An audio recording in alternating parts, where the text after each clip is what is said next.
Hello viewers, मैं हूं कौशल शर्मा। आपका स्वागत है कौशल शर्मा के इस यूट्यूब चैनल पर। आज के इस वीडियो में हम जानेंगे आयुष्मान भारत बीमा योजना के बारे में। व्यूअर्स, प्रधानमंत्री नरेंद्र मोदी ने झारखंड से आयुष्मान भारत बीमा योजना यानी प्रधानमंत्री जन आरोग्य योजना का शुभारंभ कर दिया है। आयुष्मान भारत योजना के तहत देश के 10 करोड़ परिवारों को 5 लाख रुपए तक के मुफ्त स्वास्थ्य बीमा की सुविधा दी जाएगी। सामाजिक, आर्थिक, जाति जनगणना के मुताबिक ग्रामीण इलाके के 8 करोड़ और शहरी इलाके के 2 करोड़ गरीब परिवारों को इसका लाभ होगा। लगभग 50 करोड़ लोग इस योजना के दायरे में आएंगे। इस योजना को मोदी केयर या नमो केयर स्कीम के नाम से भी जाना जा रहा है। व्यूअर्स, अब हम इस योजना के कुछ मुख्य बिंदु को हम देख लेते हैं। जैसे एक बिंदु है उचित स्वास्थ्य बीमा सुविधा उपलब्ध कराना। इस योजना की घोषणा का मुख्य उद्देश्य देश में स्वास्थ्य से संबंधित आधारभूत सुविधा उपलब्ध कराना है। इस योजना के लागू होने के पश्चात गरीब व्यक्ति भी बीमार या अन्य किसी स्थिति में अच्छी स्वास्थ्य सेवाएं उपलब्ध कर पाएंगे। ऐसी स्थिति में पैसों की कमी उनके स्वास्थ्य के आड़े नहीं आएगी। दूसरा पॉइंट है व्यूअर्स, कुल लाभान्वित जनता।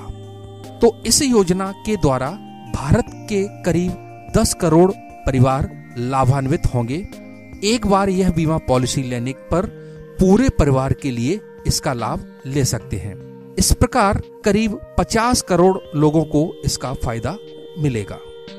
यह पहली स्वास्थ्य सुविधा होगी जिसके द्वारा पूरे परिवार को स्वास्थ्य लाभ दिया जाएगा। इसमें परिवार के 5 लोगों को कवर किया जाएगा। अब इस योजना के द्वारा एक परिवार को 1 साल में 5 लाख रुपए तक की सहायता दी जाएगी। व्यूअर्स, अब हम देखते हैं कि इस योजना का लाभ कौन ले सकता है, यानी कौन इस योजना के लिए पात्र है। तो कोई भी व्यक्ति जिसके पास विकट स्वास्थ्य की परिस्थितियों में न तो कोई बीमा पॉलिसी हो, ना ही उस व्यक्ति के पास इतना पैसा हो कि वह अपना इलाज करवा सके, उस स्थिति में इस योजना के द्वारा वह व्यक्ति सरकार से मदद प्राप्त कर अपना इलाज करवा सकता है। शुरुआत में इस योजना के अंतर्गत परिवार के 5 सदस्यों को कवर किया जाएगा, परंतु बाद में इसके अंतर्गत पूरे परिवार को लाभ देने की बात कही जा रही है। इस योजना के अंतर्गत केवल वही लोग लाभ ले सकते हैं जिनका नाम SECC 2011 के अंतर्गत रजिस्टर्ड हो। व्यूअर्स, SECC का मतलब है socio economics and caste census 2011। अगर कोई व्यक्ति इस योजना का लाभ लेना चाहता है तो उसके लिए यह आवश्यक है कि व्यक्ति का स्वयं का पहचान पत्र, उसका आधार कार्ड उसके पास हो। इसके अतिरिक्त व्यक्ति का आधार कार्ड उसके परिवार ID से भी लिंक होना चाहिए। अगर ऐसा नहीं है तो वह व्यक्ति इस सुविधा से वंचित रह जाएगा। अब हम भी और जानते हैं कि इस योजना के लिए ऐसे कौन कौन से डॉक्यूमेंट हैं जिनकी आवश्यकता पड़ेगी। तो इस योजना के लॉन्च होने में अभी वक्त है, इसलिए सरकार ने इस संबंध में आवश्यक कागजों की सूची अभी जारी नहीं की है, परंतु कुछ बातें स्वयं ही स्पष्ट हैं। जैसे व्यक्ति का स्वयं का एक बैंक अकाउंट होना चाहिए। जरूरत की स्थिति में पैसे इसी अकाउंट के द्वारा दिए जाएंगे। इसके अलावा व्यक्ति के पास यह दर्शाने के लिए पर्याप्त प्रमाण भी होना चाहिए कि वह इस योजना का लाभ लेने के लिए योग्य है। इसके अतिरिक्त अन्य कागजात जैसे पहचान पत्र, परिवार प्रमाण पत्र, आय प्रमाण पत्र, उम्र के लिए प्रमाण पत्र और कॉन्टैक्ट डिटेल आदि जमा कराना भी अनिवार्य होगा।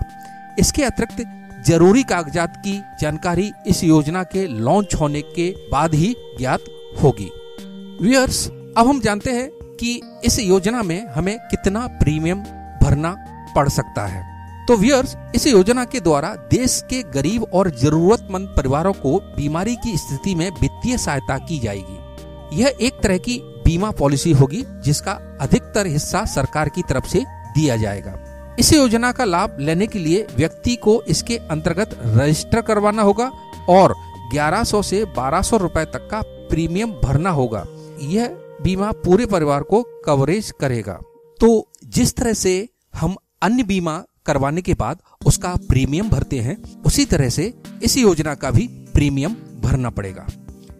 भारत सरकार इस योजना के तहत देश भर में स्वास्थ्य और कल्याण केंद्रों के लिए 1200 करोड़ रुपए आवंटित कर रही है, जिससे देश के आम लोगों के लिए अच्छी चिकित्सा स्वास्थ्य सेवाएं की सुविधा मुहाल हो सके। इस आयुष्मान भारत योजना के अंतर्गत आपको जो मेडिकल ट्रीटमेंट मिलेगा उसकी rate national health protection mission ने मेंशन की है। जैसे बाईपास सर्जरी के लिए आपको 1.10 लाख रुपए मिलेंगे। रिप्लेसमेंट ऑफ वॉल्व इसके लिए भी आपको 1.20 लाख रुपए निर्धारित किए हैं। आर्थोस्कोपी के लिए 20,000 रुपए निर्धारित किया है। गर्भाशय या ग्रीवा सर्जरी के लिए 20,000 रुपए निर्धारित किया है। घुटने की सर्जरी के लिए 25,000 रुपए। हार्ट स्टेट जो हार्ट में छल्ला डलता है उसके लिए 40,000 रुपए डिक्लेयर किया है। यूट्रस यानी जो माताओं बहनों को यूट्रस से संबंधित जो बीमारी होती है उसके लिए 50,000 रुपए निर्धारित किया है। हिप रिप्लेसमेंट के लिए 90,000 रुपए, यानी कूल्हे में जो प्रॉब्लम होती है अगर वो रिप्लेसमेंट होता है तो उसके लिए 90,000 रुपए, और घुटने के रिप्लेसमेंट के लिए भी 90,000 रुपए निर्धारित किया है। तो व्यूअर्स, ये थे कुछ मुख्य बिंदु इस योजना के। अगर ये योजना सही तरीके से इम्प्लीमेंट होती है तो वाकई में ये काफी अच्छी योजना है। उम्मीद है व्यूअर्स आपको ये वीडियो अच्छा लगा होगा। अगर ये वीडियो आपको अच्छा लगा तो इस वीडियो को लाइक करें और शेयर करें दूसरों के लिए, जिससे कि इसका नॉलेज दूसरों को भी मिले। हमारे इस चैनल को सब्सक्राइब जरूर कर लें इस बेल आइकन के साथ, जिससे जब भी हम नई वीडियो बनाएंगे तो वो वीडियो सबसे पहले आप देख पाएंगे। धन्यवाद।